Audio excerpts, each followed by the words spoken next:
Hi guys, welcome back to my channel. I think I found the perfect picture for this week's full demo. Could I have gotten it any better than this? I was asked, can you do berries? I bring you berries. Okay, I'm a little bit tired of gingerbread houses, but it's the Christmas spirit. I'll do one more, and there we have it. Boom. I've got the leaves. We studied leaves this week. And I've got these nice little flies. I've been thinking in my head, God, I've never done peacock colors. So I was going to do a peacock picture, but I'm going to do the flies in peacock colors. I've got the berries going on, and the berries I chosen indigo blue, Parma violet, processed red, and white. I'm going to do what I'm thinking in my head to do is the leaves are going to be very different from each other, just like I showed you. So this is a good demo of doing it on a full picture. I'm going to make the leaves a little bit different colors. So I'm not sure what I want to do for the background, and I'm going to wait. I may not put a background on it at all because sometimes you don't need a background. It's a coloring book. You don't have to color every inch of it. So I'm going to leave that to the end, and let's get started. Like always, I'm going to pick a side to have my light source, and I'm going to have it coming in from this direction. I've got my berry colors, and yes, I did jump the gun and do a couple because I was feeling this picture, and when you got a color, you just got a color. So the way I'm doing it, I'm starting out with an undercolor of the Parma violet, and I'm just gonna color a little bit of it, leaving space for the other colors. Now, I left a lot up here of the white. I'm going to use a little bit less white on this, the second row. I'm going to leave even less on this one because the berry is curving. Now on this row, it would be so curved that I might not even get a highlight mark.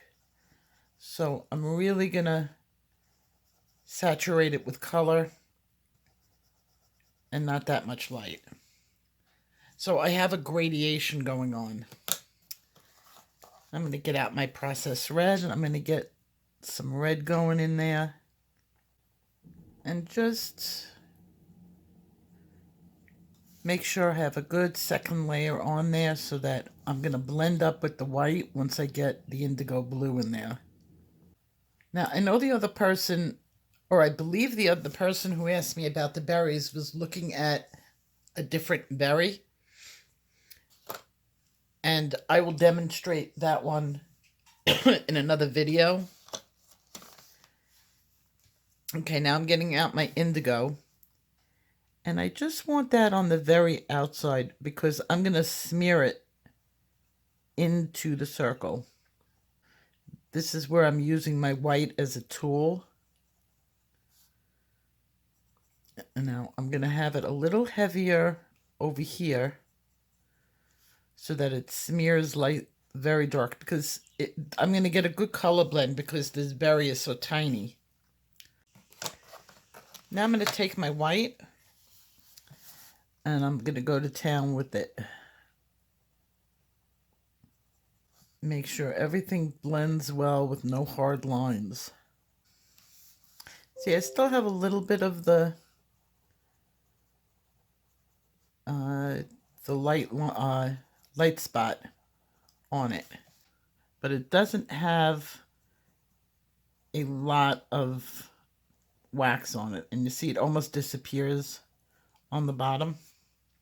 I'm going to darken that up. Now I'm going to go back with my indigo blue.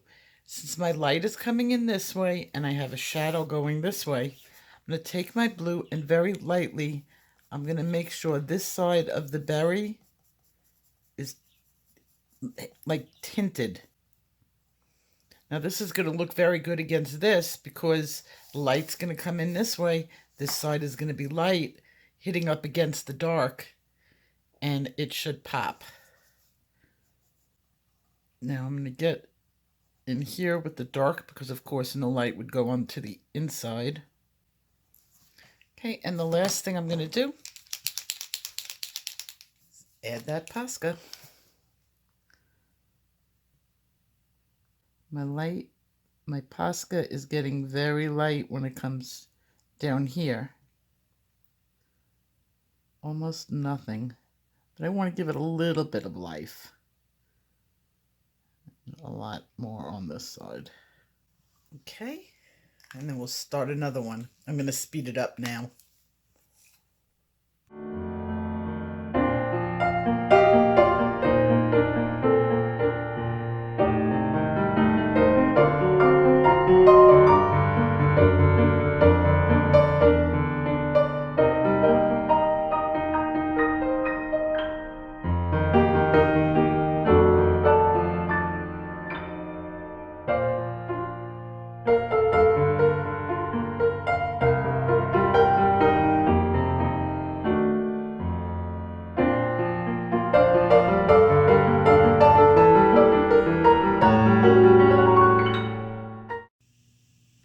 We're going to start the leaves, and we're going to do it exactly like I did in the tutorial the other day.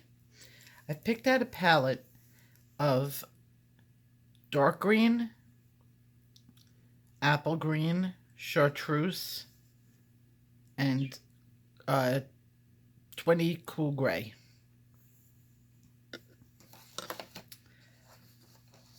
So I'm going to take this leaf, I'm going to add my gray going down. Now these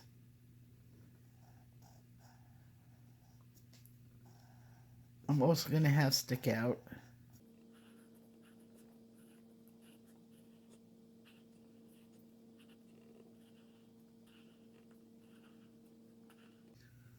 Okay, after I do that, I take my Posca and I color over. Now this is rather thick.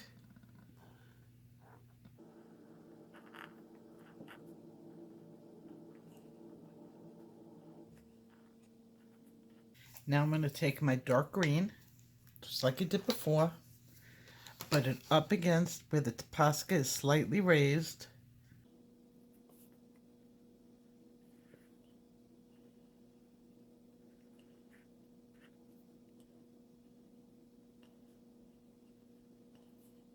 Now I'm going to add in my dark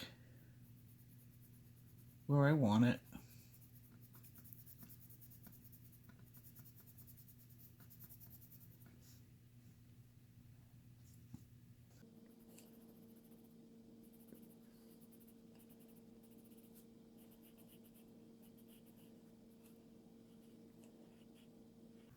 Creating that sandwich.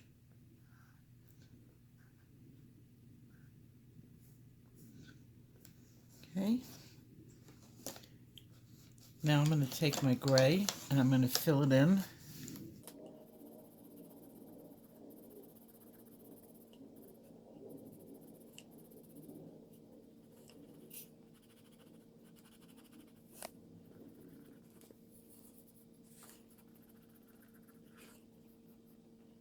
And I'm going to scrape away where the Posca is.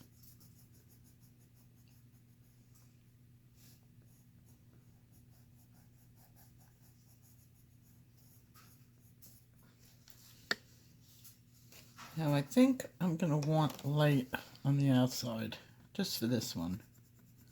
I'll change it later on.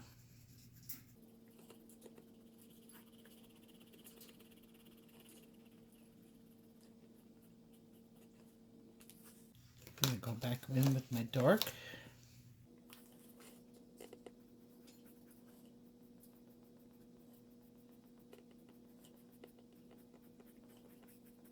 See how this is already raising up.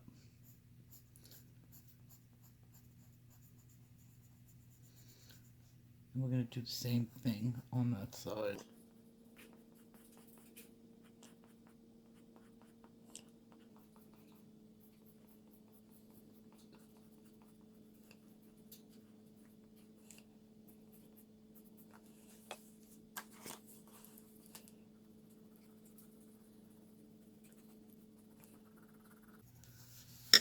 Okay, and then at the end, I'm going to take green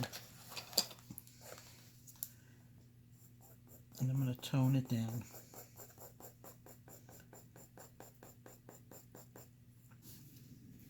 And there we have our first leaf. I worked on some of the leaves over here, and I'm doing the ribbon. Now, if you notice, I'm doing a variation of the color pattern, the hot color pattern that I put in this week's color combo video. And this is that combo in action, not just on that other page, but as a ribbon. I've already done the straight line. Now, it's not my usual ribbon where I make sure the highlight is really strong. I'm doing it more like the ribbon is on fire. It's nice to vary up, you know, make variations on what you do. It just makes it more interesting. Now, remember those arrows? Remember those arrows. They always become darker. And I'm keeping in mind what side of the ribbon my light is on. And it's on, the light is coming in this way, so my highlights are going to be sort of on this side, but a ribbon is so thin that doing the highlight in the middle is not wrong.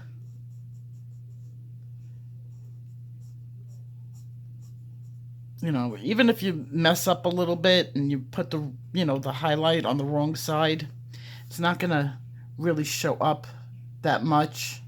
And you can always just darken in the very outer edge.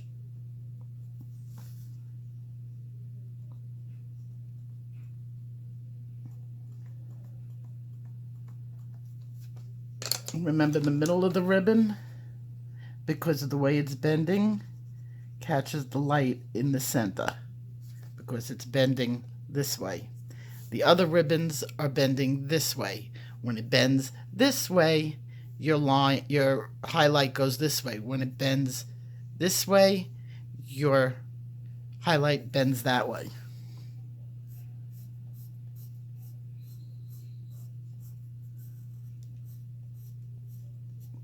I'm using neon orange. And the same color combination as I put in the combo video.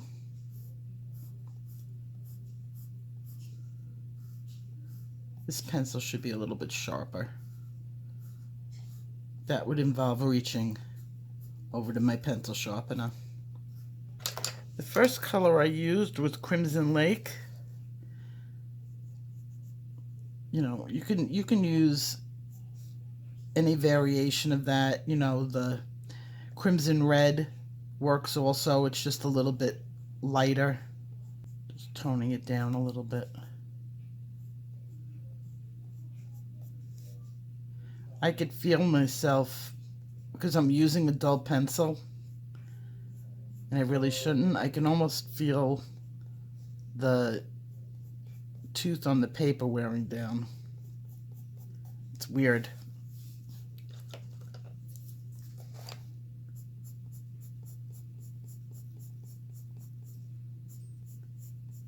I might regret that.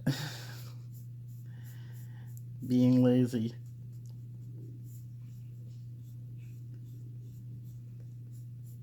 because I wanted to add in some other colors and I might not have the tooth to do it.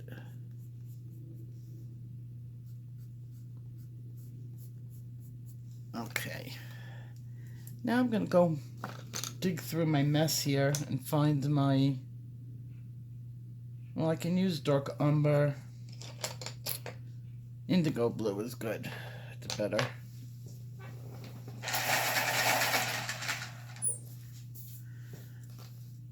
Okay, I'm going to darken in some of my shadow areas. This is why I wanted to save some of my tooth. Now this would shadow that, and that's why it gets shadowed in.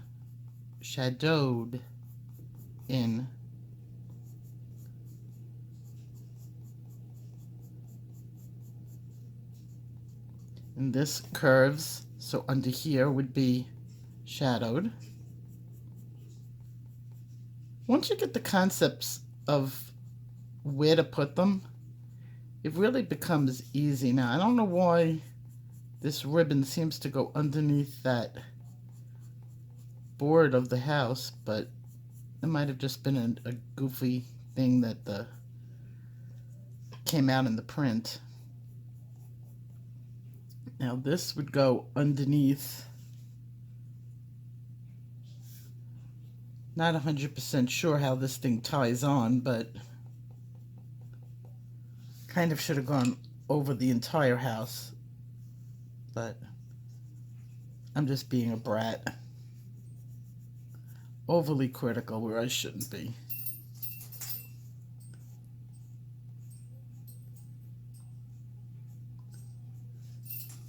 All right. I love this book. I didn't buy Fairy Miracles yet. I cannot wait to get my hands on that book, but I know it's going to come out before Christmas in Amazon, and I'm going to regret paying shipping charges.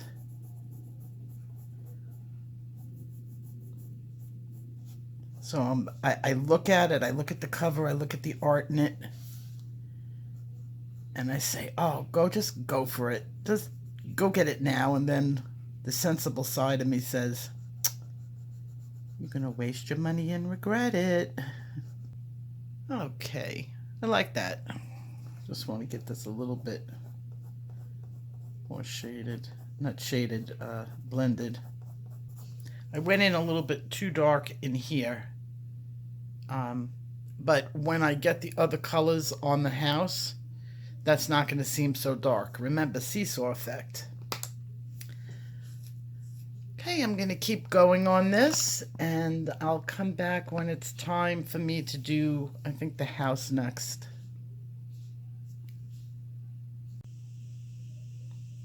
I didn't feel like working on the leaves. I'm going to go straight to the house.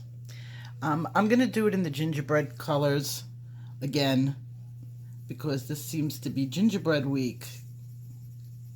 So I'm starting off with my goldenrod. I'm going to make the shingles on the roof darker.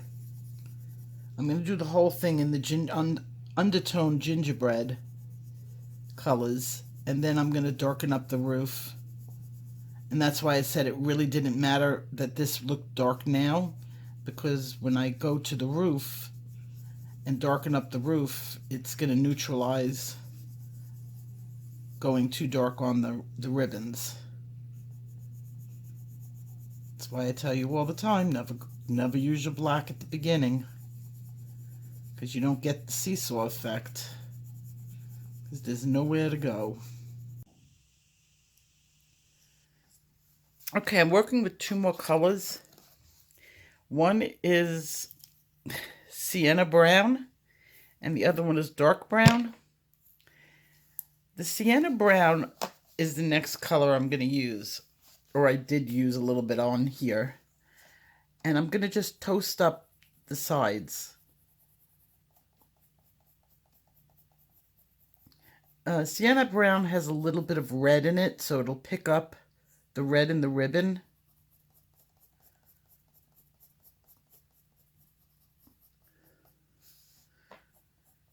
And see how now the ribbon doesn't look as dark as it was before because I added in the darker brown in here. Seesaw effect.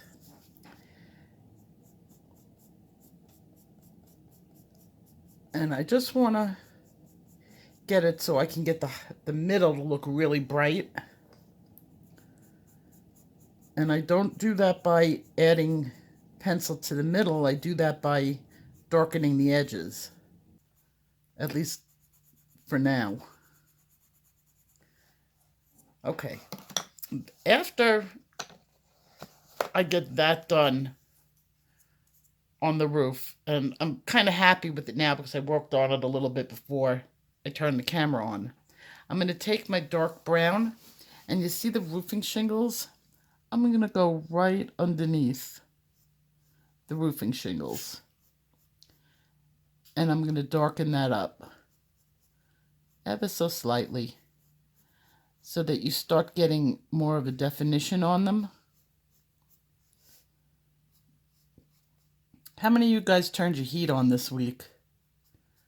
We got a sudden cold spell here in Vegas. And so everybody's sniffling. We turned our heat on, which I hate. I kind of like the smell of the burning dust when you first turn a heater on. I kind of like that, but for some reason this year, it really bothered my sinuses. I didn't know my husband turned it on. We just turned the air conditioner off. We put the air conditioner on in February. But I've been sniffling for like 2 days, so please excuse my voice. I'm not that much of an allergy person, but I don't know, it just bothered me this year.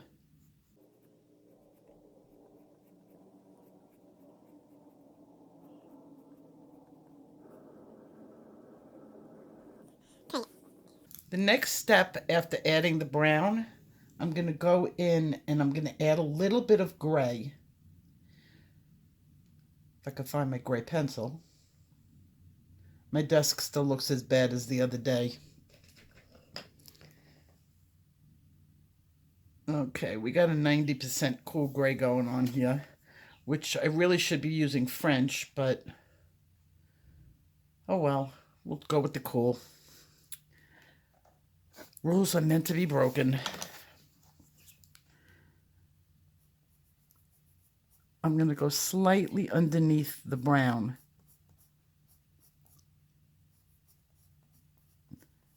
And this is just more shadow color.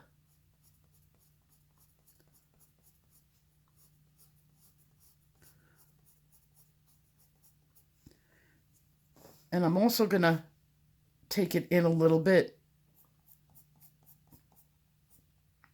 on the sides.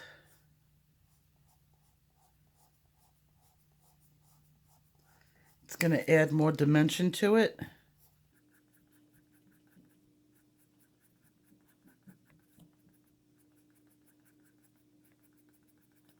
Of course, I'm going to continue to buff it up, but I just want to show it to you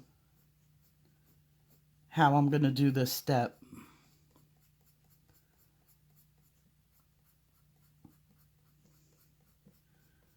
So this is going to stick out. That's why I'm going to have the shadows going on here. Actually, not so much on this side, but on this side of the roof. Just a little bit on this side. The darker is going to be on that side.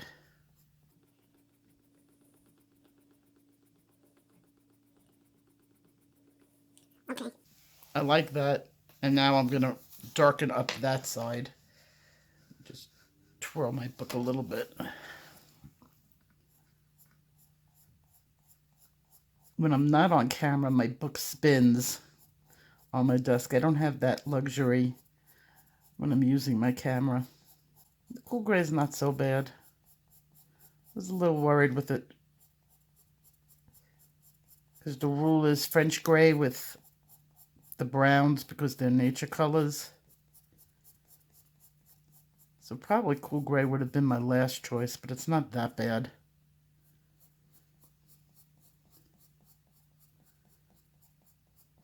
See, all rules are meant to be broken. You can't say the word always when it comes to art. There's even times that I create mud on purpose.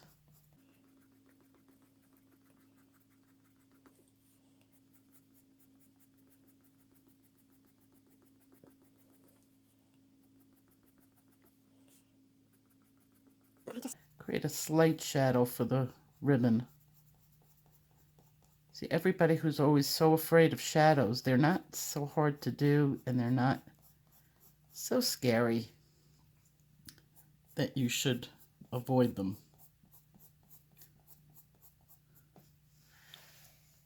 Okay, now that I got that, it seems to need a little bit more of a redness since I did create that shadow.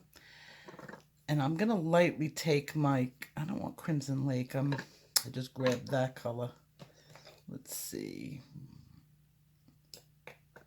I would want like a henna. The Tuscan red is good.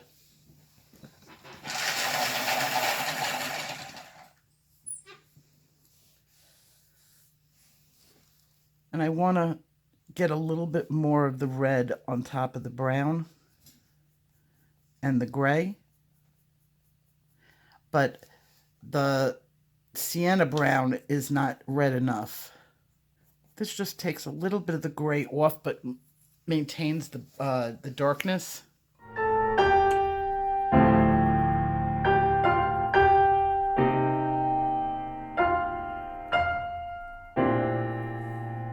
Okay, and now I want to brighten it up a bit in the middle. So I'm going to take my canary yellow. Everyone's going, oh, she's got her canary yellow. Yes, I do. My secret arsenal of colors, my canary yellow. And I'm going to just add in a little bit, not too much, because I'm going to tone it down again.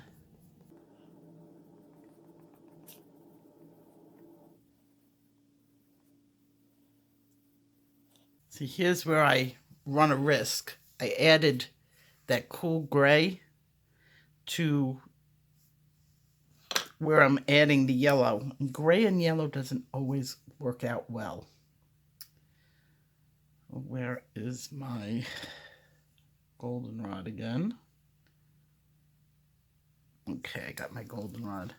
I want to tune it down, and I'm going to tune it down with some goldenrod again, which was my bottom color. And that should be perfect. That'll bring back the original.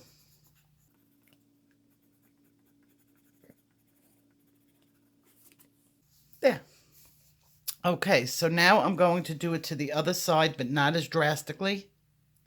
I'm going to let this side be a little bit lighter than that side because of the light. And unfortunately, we're getting to the end of this. This has gone on a long video, so I'm going to have to cut it in two. So I promise I'll get this out tomorrow, the second half, because I really want to work on these bugs. So I will see you guys tomorrow. Have a happy coloring evening. Bye-bye.